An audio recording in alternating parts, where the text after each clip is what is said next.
塩分ちょうどかもしれない。そうなの。ちょっと移動してそっち。よかったよかった。だから本格的になってくれば、薪をね、そのさっき言ったナイフで削って、それを火種にして。ああ。じゃあ焼けてないよね。あ、もしもし。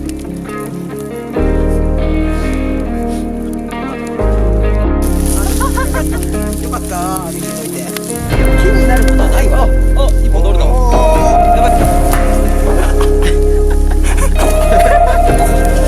これはそれこそ誰かやっとバックってね、理由でやったらもう最高だ。あそこに新しい箸使ってくださいよ。だから新しい箸全然あるんで。で次もうこれやばいですよ。あ、やばいやばい。こっち焼けるコーブラみたいな。こいつちょっとなるほど。なる